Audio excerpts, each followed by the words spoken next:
எப்படியெல்லாம் கொள்ளையடிக்க வேண்டுமோ அப்படியெல்லாம் கொள்ளையடிக்கும் வேலைகளில் சென்னை மாநகராட்சி ஈடுபட்டு வருகிறது அப்படின்றத நம்ம தொடர்ந்து பதிவு பண்ணிட்டு வர்றோம். இதுவும் அது போன்ற ஒரு நவீன கொள்ளையடிக்கக்கூடிய திட்டம். ரொம்ப பிரவீனான்ற ஒரு ஜேர்னலிஸ்ட் தான் நியூ இந்தியன் எக்ஸ்பிரஸ்ல எழுதியிருக்காங்க. நல்ல அருமையான ஸ்டோரி. பஸ் ஸ்டாப் பார்த்துருக்கல, இந்த இதில் இறங்கி வர்றிய மெட்ரோவில் இறங்கி வரல, அங்கே பஸ் ஸ்டாப் இருக்கா?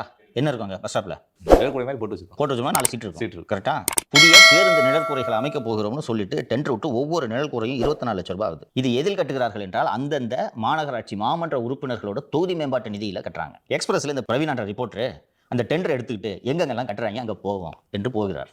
போய் பார்த்தா அங்கே ஏற்கனவே நல்ல அருமையான நிழற்குறை இருக்குது. இதே நிழற்குறையை எதுக்கு திருப்பி கட்டுறாங்கன்னு சொல்லிட்டு அந்த வார்டு கவுன்சிலர்கிட்டே கேட்குறது, சார் உங்கள் தொகுதி மேம்பாட்டு நிதியில் நிழற்குறை கட்டுறாங்க, அதாங்க இருக்குது, எது கட்டுறீங்கன்னு. அவர் அப்படியா, எனக்கு எதுவும் தெரியாது, நீங்கள் எதுவும் இந்த கான்ட்ராக்டர்கிட்ட கேளுங்க.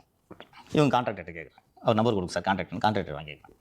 அது அந்த நிழற்குறை சரியில்லை, ரிப்பேர் பண்ணணும்னு சொல்கிறாங்க. இல்லை சார், நான் போய் பார்த்தேன் எல்லாமே நல்லா இருக்குது சார் அப்படின்னு. இல்லைங்க, அது பக்கத்தில் ஒரு நிழற்குறை அப்படின்னு. ஏன் சார் ஒரு பஸ் ஸ்டாப்புக்கு எதுக்கு சார் 2 நிழற்குறைன்னு கேட்குறாங்க. அதுக்கு அவங்க கிட்ட பதில். இது மாதிரி 5 கவுன்சிலர்கிட்ட கேட்குறாங்க. அதில் ஒரு கவுன்சிலர் அப்படியா நிழற்குறை கட்டுறாங்களா, ஓ மை காட் சர்ப்ரைசிங் அப்படின்னு இருக்காரு. இதில் ரொம்ப சிறப்பு எதுன்னு கேட்டிங்கன்னா 142வது சிஐடி நகர் மெயின் ரோட்டில் கட்டுற பஸ் ஸ்டாப் தான் இருக்கிறதுலே ரொம்ப சிறப்பு. என்ன ரீசன்னா, அது மாதிரி ஒரு ரோடே அங்கே இல்லை. சிஐடி நகர் மெயின் ரோட்டில் நிழற்குறை அமைக்கிறோம் டெண்டர் விட்டாங்க. அந்த மாமன்ற கவுன்சிலர் கேட்ட உடனே டைப் அடிக்கும்போது தப்பாயிச்சுங்க அது அப்படின்ற ரொம்ப நல்ல ஸ்டோரி இது. என்ன எப்படிலாம் கொள்ளையடிக்கிறாங்க பாரு.